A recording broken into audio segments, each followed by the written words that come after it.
सूफी संत निजामुद्दीन औलिया गुरु बाबा फरीद। हजरत निजामुद्दीन औलिया का जन्म संवत 1294 में उत्तर प्रदेश के बदायूं शहर में मुस्लिम समाज में हुआ था। हजरत मोहम्मद साहिब की 20वीं पीढ़ी के सूफी संत वो थे। पिता का नाम अहमद बदायनी, माता का नाम बीबी जुलेखा था।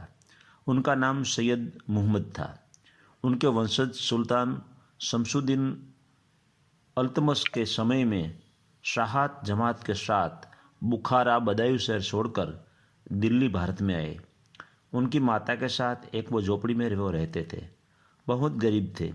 जब वह प्राथमिक शाला में पढ़ते थे तब सद्भाग्य से हजरत बाबा फरीद के उनको दर्शन हुए।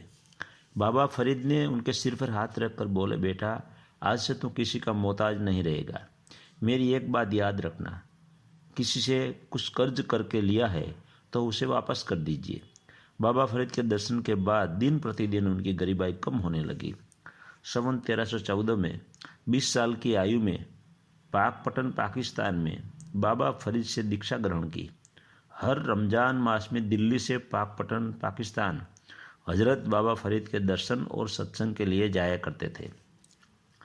हजरत निजामुद्दीन औलिया जागृत हुए। अमीर खुसरो उनके शिष्य हुए।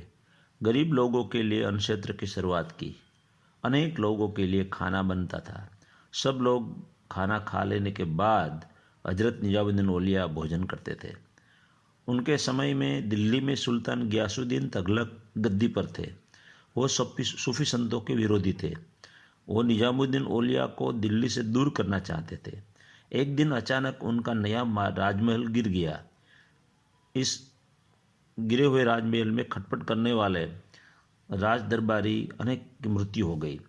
सुल्तान गियासुद्दीन तगलक उस वक्त बंगाल प्रांत में थे।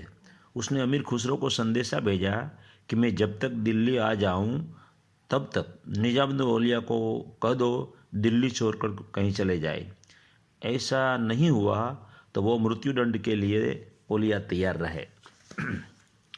जब अमीर खुसरो ने गुरु निजामुद्दीन औलिया को गियासुद्दीन तगलक का संदेशा दिया तब निजामुद्दीन औलिया बोले, गियासुद्दीन सुल्तान के लिए दिल्ली बहुत दूर है। सुल्तान गियासुद्दीन तगलक दिल्ली आ रहे थे। रास्ते में एक वृक्ष के नीचे आराम कर रहे थे। उनसे थोड़ी दूरी पर लश्कर के सिपाही भी थे। अचानक कुदरत की आफत उन पर आ पड़ी। जोर से पवन फूंकने लगा। वावाजोड़ा बहुत जोर से आया।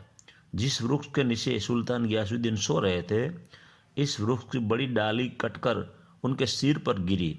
इसकी वजह से सुल्तान गियासुद्दीन की मृत्यु हो गई। खुद दिल्ली पहुंच नहीं पाए।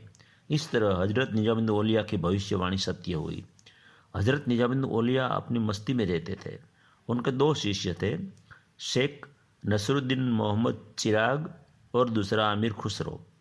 चिश्ती धारा के सूफी संत इस तरह हुए: 1 अबू इसाक समी, 2 अबू अहमद अब्दुल, 3 अबू मोहम्मद बिन अली, 4 अबू यूसुफ बिन, 5 शरीफ जंदनी, 6 उस्मान हारूनी, 7 मोइनुद्दीन चिश्ती, 8 कुतुबुद्दीन बख्तियार काकी, 9 बाबा फरीद, 10 निजामुद्दीन औलिया और 11 अमीर खुसरो।